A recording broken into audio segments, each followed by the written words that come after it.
Hello friends, आप सभी को श्री कृष्ण जन्माष्टमी की हार्दिक शुभकामनाएं। Always be happy, I pray to God. So in this video friends we will discuss about the organisms and population. हमने इसके वन शॉट आपको प्रोवाइड कर दिया है, वन शॉट आपको ज़रूर देखना है। बहुत ही इजी लैंग्वेज में आपको समझाने की कोशिश किया हूँ। वन शॉट को पहले आप देखेंगे तभी ये क्वेश्चन आपको समझ में आएगा। वन शॉट करने के बाद आप एनसीईआरटी खुद से लगाने का प्रयास करेंगे। एनसीईआरटी के क्वेश्चन आपको एक बार ज़रूर देख लेना है। तो चलिए चलते हैं, मैं आज आपको क्वेश्चंस प्रैक्टिस करवा देता हूँ।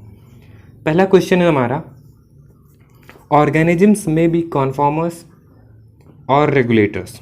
Explain this statement and give one example of each. Organisms जो है वो कन्फॉर्मर्स भी हो सकता है, रेगुलेटर भी हो सकता है। इस स्टेटमेंट को आपको मतलब एक्सप्लेन करना है और एक एक एग्जाम्पल देना है। 2016 कंपार्टमेंट में पूछा गया था और 2017 ऑल इंडिया में पूछा गया था। तो चलिए देखते हैं आंसर इसका। तो आंसर क्या था, मैंने आपको बताया था कि जो कन्फॉर्मर्स होते हैं उसके एग्जांपल्स थे प्लांट्स, और जो रेगुलेटर्स होते थे उसके एग्जांपल्स थे ह्यूमन। जो कन्फर्म रहते थे, जो अपने कांस्टेंट इंटरनल इन्वायरमेंट को मेंटेन नहीं कर पाते थे, वो कौन थे? प्लांट। और जो अपने आप को मेंटेन कर लेता था इंटरनल इन्वायरमेंट्स को, वो थे ह्यूमंस। तो इसको लिखेंगे कैसे? Some organisms are called conformers because, क्योंकि they can not maintain constant internal temperature, constant internal environment, है ना। कांस्टेंट इंटरनल इन्वायरमेंट को मेंटेन नहीं कर पाते हैं, उनको कहा जाता है कन्फॉर्मर्स। कौन है? जैसे प्लांट्स हैं, है ना, प्लांट्स। दूसरा हम लिखेंगे on the other hand some organisms, कुछ ऑर्गेनिजम्स को रेगुलेटर कहा जाता है क्योंकि एज दे कैन मेंटेन, क्योंकि ये मेंटेन कर लेते हैं their internal environment in response to external condition. External conditions के रिस्पॉन्स में इंटरनल इन्वायरमेंट को मेंटेन कर लेते हैं कौन? ह्यूमंस मेंटेन कर लेते हैं, मैमल्स, है ना। हम लोग मैमल्स भी कैटेगरी में तो आते हैं, तो मैमल्स जो है मेंटेन कर लेते हैं। तो यही बताया गया, ऑर्गेनिजम्स में भी कन्फॉर्मर्स भी हो सकते हैं, रेगुलेटर्स भी हो सकते हैं। इसको एक्सप्लेन करो। तो कन्फॉर्मर्स जो मेंटेन नहीं कर पाते इंटरनल इन्वायरमेंट को, और जो मेंटेन कर लेते हैं अपने इन्वायरमेंट को, तो ये था हमारा कन्फॉर्मर्स और ये था हमारा रेगुलेटर्स। इससे एग्जाम्पल ये था हमारा प्लांट्स एंड ये था हमारा ह्यूमंस। सो नेक्स्ट क्वेश्चन हमारा है, Why are there more conformers than regulators in animal world? Animal world, है ना, एनिमल वर्ल्ड में क्यों ज़्यादा कन्फॉर्मर्स हैं? रेगुलेटर्स के कंपैरिजन में ज़्यादा प्लांट्स क्यों हैं, ज़्यादा कन्फॉर्मर्स क्यों हैं, है ना। कन्फॉर्मर्स वही जो अपने इंटरनल इन्वायरमेंट को मेंटेन नहीं कर पाते हैं, जो कि अभी हमने यहाँ पे देखा, है ना। तो लिखेंगे there are more conformers than regulators in the animal world because thermoregulation is, बहुत इंपॉर्टेंट क्वेश्चन है, thermoregulation is energetically expensive for many organisms। इसलिए this is especially true for small animals। ये एकदम सही बात है, सत्य बात है। किसके लिए?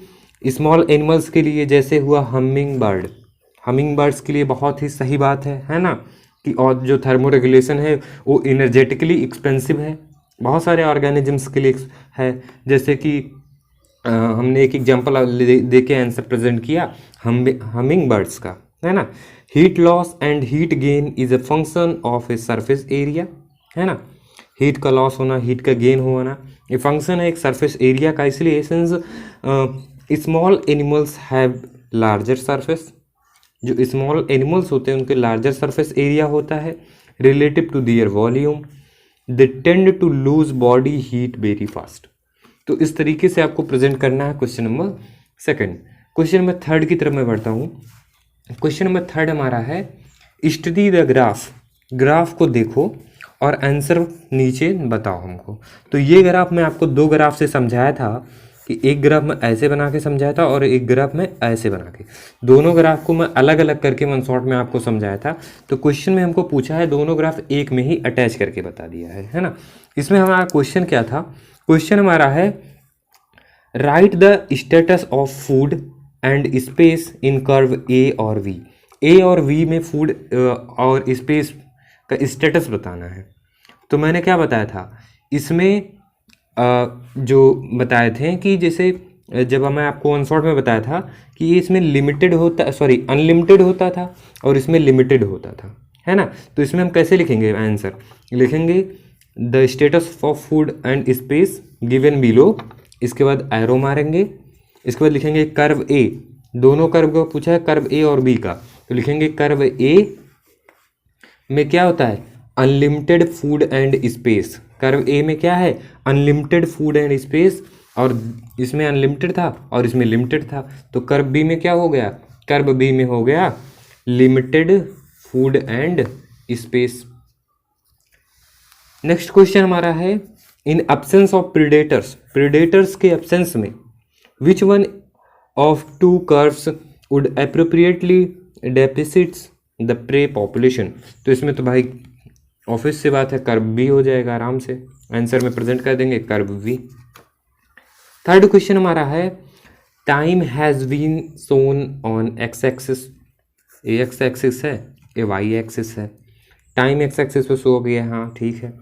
There is a parallel dotted line above it, इसके ऊपर पैरेलल डॉटेड लाइन है, ये क्या सिग्निफाई करता है, तो पैरेलल डॉटेड लाइन क्या सिग्निफाई करता था, ये जो पैरेलल डॉटेड लाइन है ये क्या सिग्निफाई करता था, तो जो डॉटेड लाइन जो डिनोट करता था किसको, कैरिंग कैपेसिटी को, कैरिंग कैपेसिटी को, it is the capacity of given habitat, given habitat का कैपेसिटी होता था having enough resources to support maximum possible numbers beyond which no further growth is possible.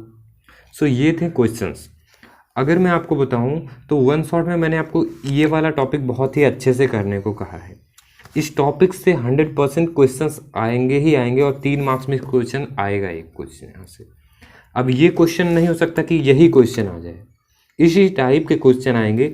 हो सकता है यहाँ पे इसके इक्वेशन को लिखने को बोल दे, कर्व ए कर्व बी के इक्वेशन बताओ, तो इक्वेशन मैंने वन शॉट में आपको अच्छे से समझाया था। तो that's the end of the video guys. Video उम्मीद है आपको पसंद आया होगा। मैं बार बार कह रहा हूँ वन शॉट आपको ज़रूर करना है और एनसीईआरटी अगर आप कर पाते हैं तो बहुत ही अच्छी बात है। सो वीडियो कैसा लगा कमेंट करके ज़रूर बताएं। For more updates, subscribe to our channel and enjoy watching the videos.